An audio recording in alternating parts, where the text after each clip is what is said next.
Derrière chaque récolte, il y a des mains qui travaillent et des espoirs qui grandissent. Mesdames et messieurs, bonsoir. Nous sommes le vendredi 5 juin 2026. Merci de nous accueillir chez vous pour cette dernière édition de la semaine sur Le Rural Bénin TV. Voici les titres. Au sommaire, face aux défis de l'emploi des jeunes, l'élevage apparaît comme une voie d'avenir et de création de richesses au Bénin. Dans cette édition, nous vous proposons de découvrir les opportunités qu'offre ce secteur. À l'approche de la Journée mondiale de l'océan, célébrée le 8 juin, l'attention se porte sur cet immense espace vital pour l'humanité. Essentiel à l'équilibre de la planète, l'océan fait pourtant face à de nombreuses menaces qui compromettent la santé de ses écosystèmes. Nous y consacrons le dossier de cette édition. Sans quitter le secteur agricole, nous ferons également un tour d'horizon des faits marquants de l'actualité internationale. La vitrine de ce 19h30 ainsi présentée place à présent au développement.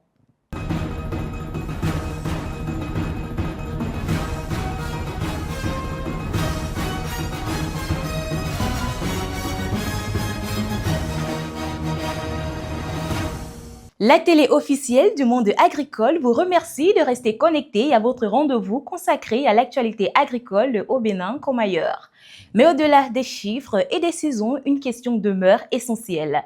Comment le ciel de demain influencera-t-il les terres, les cultures et le quotidien des producteurs? Découvrons ensemble ce que nous réserve Dame Nature dans les villes de Kopargo et d'Ifani. En matinée, à Kopargo, dans le département de la Donga, le ciel restera très nuageux avec une tendance orageuse. La température affichera 23 degrés Celsius ressenti, 25 degrés Celsius accompagnés de rafales pouvant atteindre 30 km par heure. Des averses sont possibles en fin de matinée avec un risque de pluie estimé à 30%. Dans la soirée, le ciel se dégagera progressivement. Il fera 25 degrés Celsius, ressenti 28 degrés Celsius en raison de l'humidité. Les rafales seront plus modérées autour de 20 km par heure. Le ciel deviendra variable mais sans précipitation. Aucun risque de pluie n'est annoncé. Du côté d'Ifani, dans le département du Plateau, le ciel sera dominé par des pluies et averses orageuses. La température affichera 24 degrés Celsius, ressenti 28 degrés Celsius en raison de l'humidité. Les rafales resteront faibles autour de 10 km par heure dans une atmosphère calme. Le développement d'orages est attendu avec quelques fortes averses. Le risque de pluie est très élevé, estimé à 90%. En soirée, le ciel se dégagera progressivement. La température sera de 25 degrés Celsius, ressenti 28 degrés Celsius, toujours sous l'effet de l'humidité. Les rafales atteindront 15 km par heure venant du sud. Le ciel restera très nuageux mais deviendra plus variable avec un faible risque d'averse évalué à 20%. Réuni en Conseil des ministres le 3 juin 2026, le gouvernement du Bénin a adopté plusieurs mesures importantes dans le secteur de l'alimentation et de la nutrition. Il a notamment approuvé la construction de magasins de stockage pour les cantines scolaires en préparation de la rentrée académique 2026-2027 afin de renforcer la conservation des vivres. Dans le domaine nutritionnel, le Conseil a également autorisé l'accélération du programme de supplémentation des 1000 premiers jours, ciblant les enfants et les mères. Et ce n'est pas tout, dans les décisions issues du Conseil des ministres, une décision majeure a été prise en faveur des producteurs de coton, de soja, de cajou et de riz.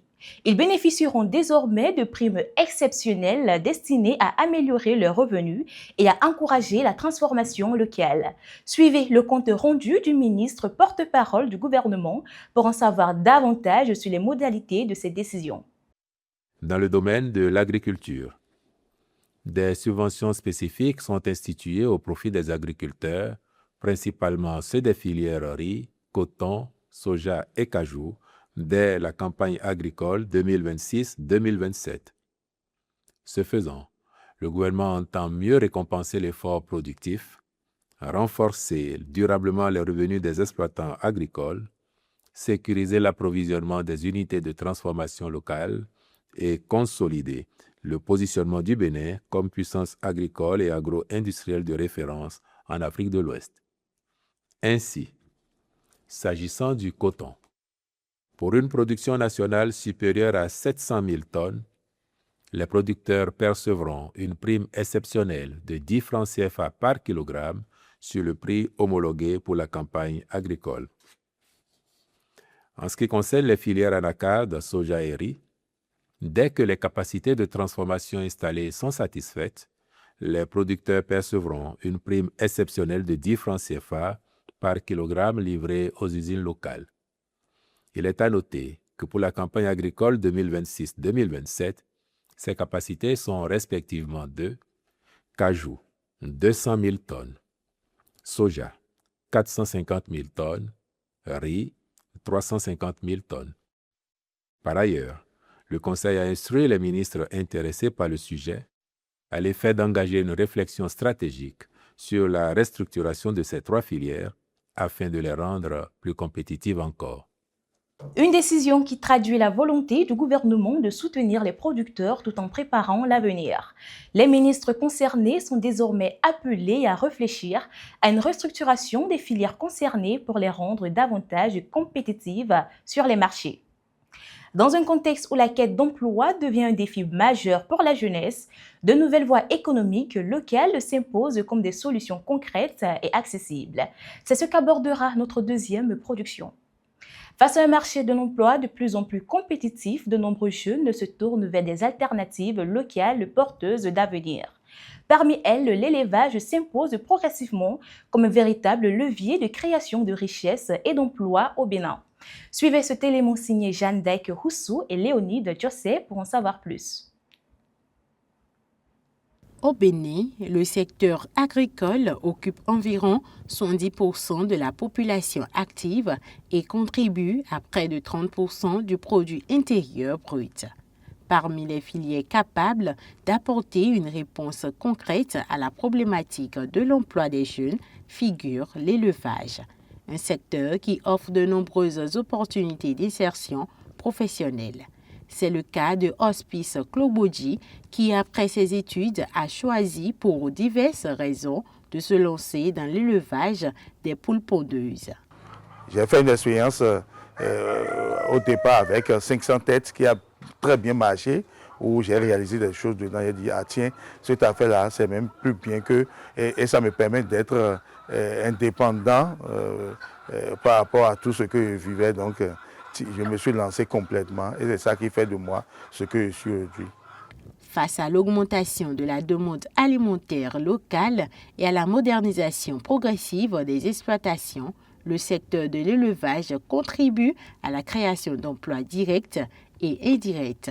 Il mobilise aussi bien des techniciens que des acteurs intervenant dans les activités connexes, notamment les revendeuses. Quelqu'un qui a déjà de l'argent et qui a voulu investir dans l'élevage des caprins, encore l'élevage des pondeuses par exemple, il aura besoin des vétérinaires.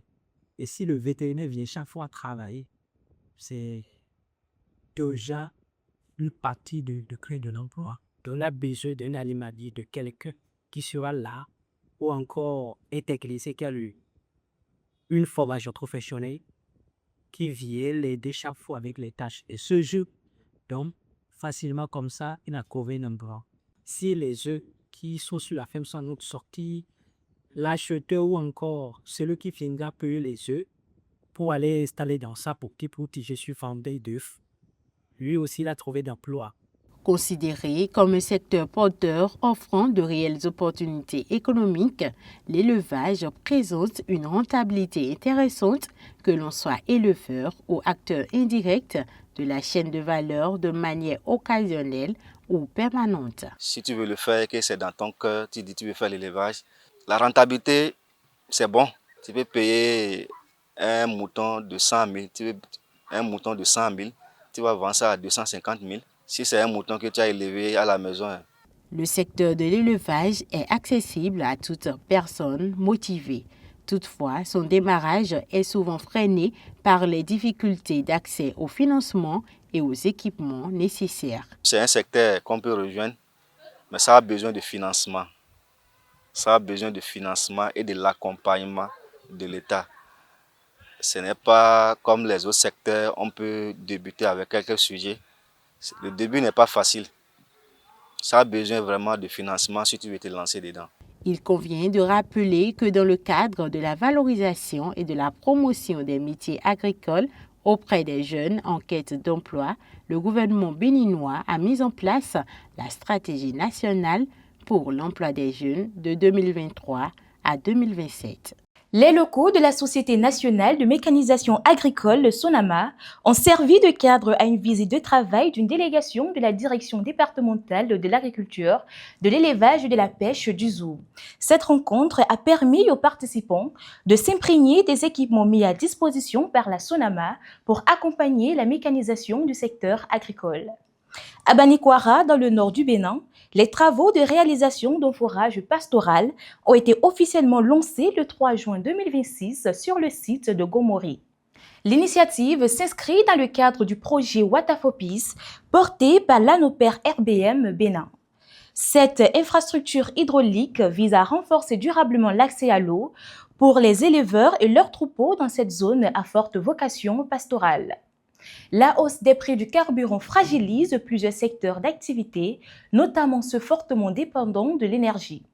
Les fluctuations dans les cours mondiaux du pétrole, accentuées par les tensions au Moyen-Orient, entraînent une augmentation des prix des carburants dans plusieurs pays, dont le Bénin. Dans le secteur de la pêche, cette situation pèse lourdement sur les activités, les revenus et les conditions de travail des acteurs. Mysteria Alarizi et Jean-Dec Torono. Face à la flambée des cours mondiaux du pétrole, exacerbée par les tensions persistantes au Moyen-Orient, les prix des carburants ont connu une hausse dans plusieurs pays, dont le Bénin. Cette source d'énergie, largement utilisée dans de nombreux secteurs d'activité, n'est pas sans conséquence sur les acteurs économiques. Dans le domaine de la pêche, où les acteurs dépendent fortement du carburant pour leur déplacement en mer ou sur les plans d'eau, cette augmentation des prix se fait durement ressentie. Elle fragilise leurs conditions de travail, réduit leurs revenus et limite leur capacité à accéder aux zones de pêche les plus productives, souvent situées à plusieurs kilomètres de leur base.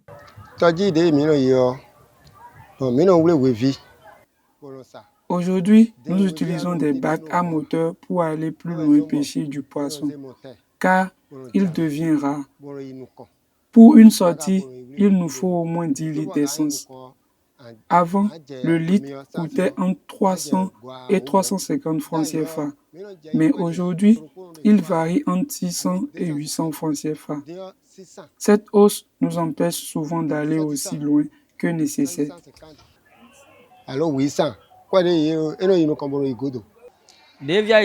Avec le prix actuel de l'essence, même acheter 10 litres devient difficile. Nous nous contentons souvent de 5 litres et essayons de gérer notre consommation pour pouvoir rentrer avec le peu de carburant restant. Malgré la révision tarifaire opérée par le gouvernement béninois sur les produits pétroliers, la hausse des prix continue de peser sur les revenus des pêcheurs. Ces derniers éprouvent de plus en plus de difficultés à préserver leur marge bénéficiaire et à faire face aux dépenses de leur quotidien. Nous vivons aujourd'hui grâce aux économies réalisées lorsque l'essence était moins chère. Nous espérons que les prix baisseront afin de pouvoir reprendre nos activités normalement et recommencer à épargner. Les économies que nous faisons auparavant ne sont plus possibles aujourd'hui. Entre la hausse des dépenses et la baisse des revenus, nous avons du mal à économiser. Face à cette situation, les pêcheurs continuent d'appeler les autorités à mettre en place d'autres mesures d'accompagnement afin de soutenir le secteur et de préserver leurs moyens de subsistance.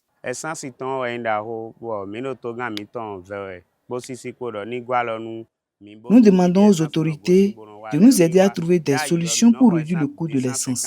Cette hausse pèse lourdement sur notre activité sur le quotidien de nos familles.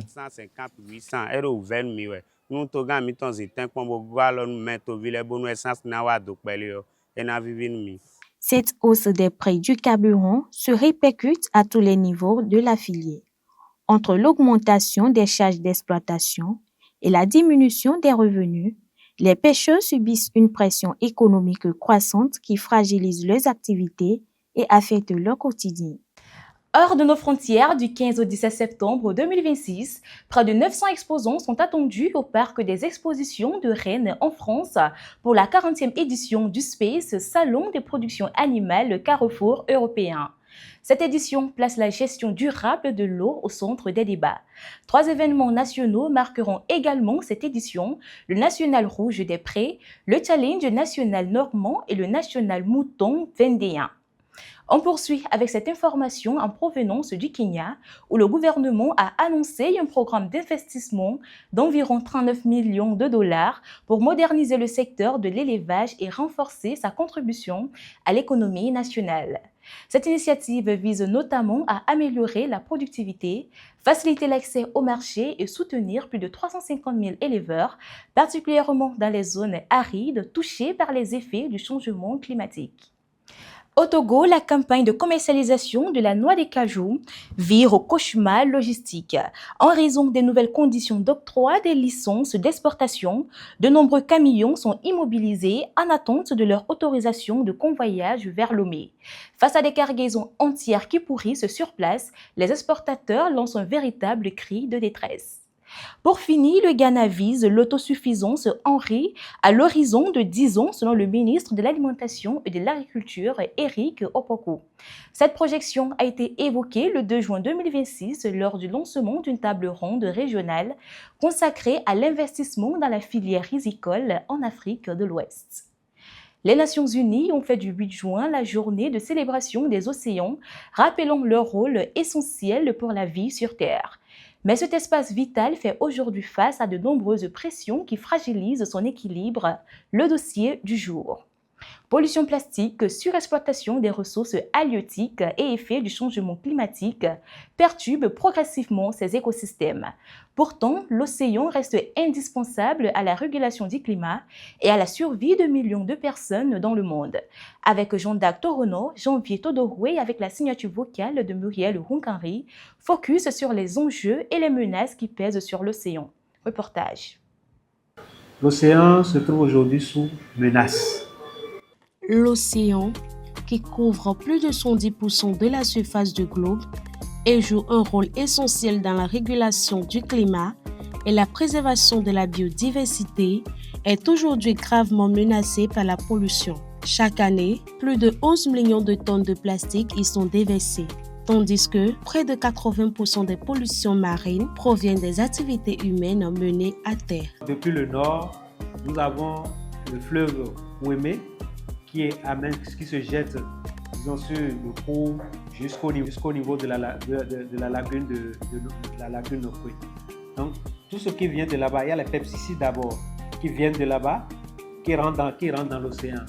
Il y a aussi ce que nous disons les ordures ménagers, que nous disons les batteries, les sachets, toutes sortes de plastiques que nous utilisons qui polluent aujourd'hui l'océan. Donc il y a aussi les teintures que les gens utilisent. À ces menaces s'ajoutent les effets du changement climatique, le réchauffement des océans, l'acidification des eaux et la montée du niveau de la mer perturbe les écosystèmes marins, fragilise de nombreuses espèces et menace les ressources halieutiques dont dépendent des millions de personnes. Le changement climatique, c'est du point de vue d'abord de réchauffement de la planète, le réchauffement de l'eau de mer, qui est à 0, et quelques aujourd'hui. Ce réchauffement a un impact sur les océans aujourd'hui, parce que si nous prenons les espèces vivantes, si une espèce par exemple ne peut pas supporter un certain gradient de température, là l'espèce est obligée de déménager, soit l'espèce résiste et s'adapte. Dans le cas où l'espèce ne peut pas s'adapter, ça veut dire que l'espèce disparaît, meurt, ou bien l'espèce peut migrer pour aller dans d'autres lieux. Pourtant, l'océan demeure un maillon essentiel de l'équilibre de la planète. Il produit près de la moitié de l'oxygène que nous respirons et absorbe une part importante du dioxyde de carbone rejeté dans l'atmosphère. Il constitue également une source majeure de protéines pour des milliards de personnes dans le monde.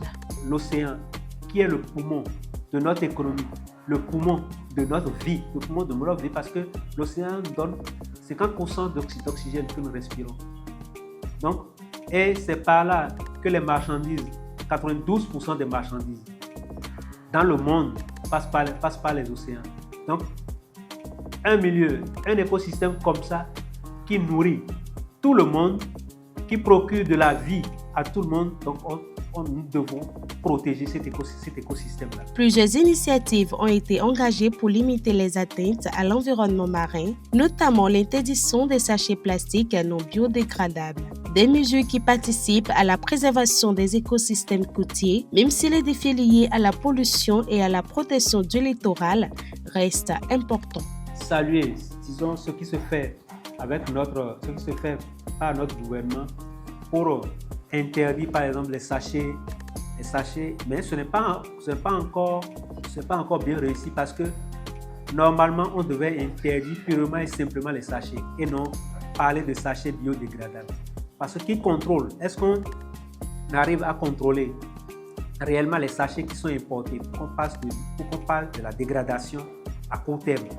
Au-delà des actions publiques, la préservation de l'océan passe aussi par des gestes quotidiens. Une meilleure gestion des déchets, la réduction de l'utilisation du plastique et la protection des zones humides figurent parmi les comportements susceptibles de limiter les pressions exercées sur cet écosystème. Les ordures qui passent par exemple par le chenal, on fait un système pour pouvoir les arrêter, pour pouvoir les ramasser.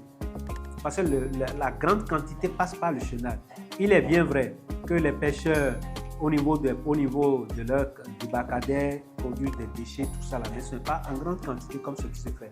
Donc il faut que nous essayions de tout faire pour gérer au mieux les déchets que nous produisons, les ordures que nous produisons, il faut qu'on arrive à bien les gérer.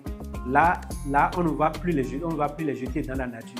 Et que les zones humides cessent d'être, disons, des zones là où on jette les ordures.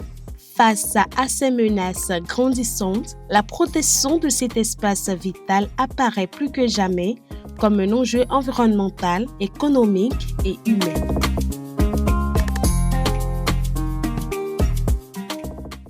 La protection de cet espace vital apparaît plus que jamais comme un enjeu environnemental, économique et humain. Et c'est sur cet appel à la préservation de l'océan que s'achève cette édition de votre journal. Merci de l'avoir suivi.